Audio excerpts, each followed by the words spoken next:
तंतु न भविष्यती असा शिवमंदिर आर्ट फेस्टिवल अंबरनाथ संगीत, चित्रकला आणि खाद्य संस्कृती यांचा अद्भुत मिलाफ। प्रसिद्ध आंतरराष्ट्रीय कलाकारांची कलाकृती। दिनांक 29 फेब्रुवारी ते 3 मार्च। निमंत्रक माननीय डॉक्टर श्रीकांत एकनाथ शिंदे, खासदार कल्याण लोकसभा। अनुभवा कलेचा मंगल सोहळा। इन डिजिटल मराठी, जनतेच्या हक्काचं व्यासपीठ।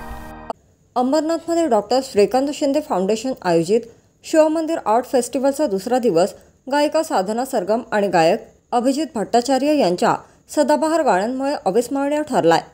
90च्या दशकातील या एकापेक्षा एक सरस गाण्यांना अंबरनाथकरांनीही उत्स्फूर्त दाद दिली।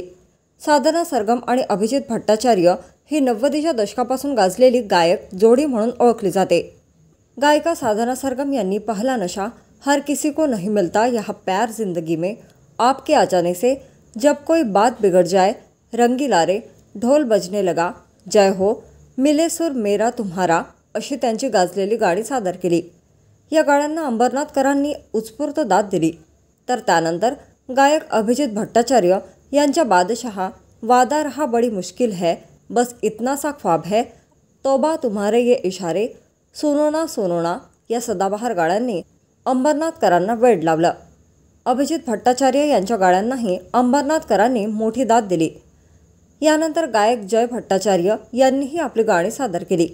या गाण्यांना तरुणाईने मोठी दाद दिली।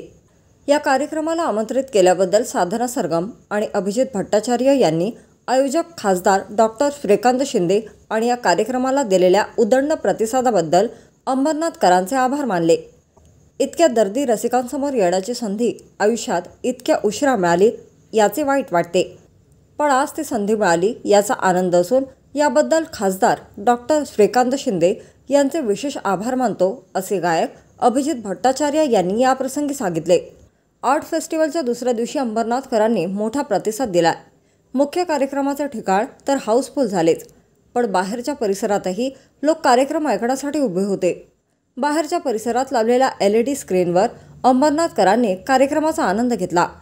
तिसऱ्या दिवशी शनिवारी शिवमंदिर आर्ट फेस्टिवलमध्ये गायक कैलाश खेर आपली कला सादर करणार असून चौथ्या आणि शेवटच्या दिवशी गायक सोनू निगम यांची लाइव इन कॉन्सर्ट होणार आहे।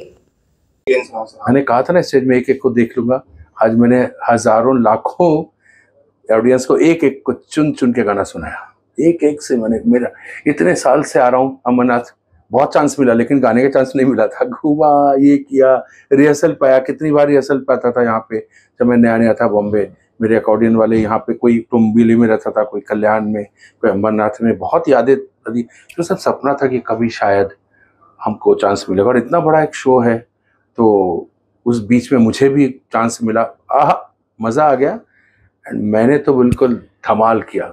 मैं ऑडियंस अच्छी होनी चाहिए, इतना खतरनाक ऑडियंस, इतना रॉकिंग ऑडियंस था, इसलिए मेरा शो बहुत अच्छा हो गया। I am so happy. पूरी यादें लेके जाऊंगा जिंदगी भर के लिए। आपने कहा आप शिव भक्त हो बड़े, यहाँ पे एक एंशिएंट शिव मंदिर है। जी मालूम, उसी के लिए तो आया हूँ मैं, उसी के लिए ही तो आया हूँ, उसी मेले में, उसी फेस्टिवल में तो मैं आया हूँ। सबसे पहले तो उसके लिए आया हूँ, और श्रीकांत शिंदे जी का बहुत आभार हूँ, ग्रेटफुल हूँ कि उन्होंने मुझे ऐसी जगह एक अवसर दिया। लव यू। नमस्कार, मला खूपच आनंद झाला इथे येऊन, कारण हा 4 दिवसाचा इतका मोठा फेस्टिवल जो डॉक्टर श्रीकांत शिंदे फाउंडेशन तर्फे आयोजित केले, अतिशय सुंदर आयोजन आणि अतिशय अंबरनाथवासियांनी मनापासून ही गाणी ऐकली, त्यांना आवडणारी गाणी होती आणि त्यांनी अक्षरशः खूप कौतुक केलं। त्याबद्दल मला खूप आनंद झाला। हा 4 दिवसाचा नुसतंच सांगीतिक नाही तर सांस्कृतिकही सोहळा आहे। तर इतका छान सोहळ्यामध्ये मला येण्याची संधी मिळाली, मी या फाउंडेशनची खूप आभारी आहे।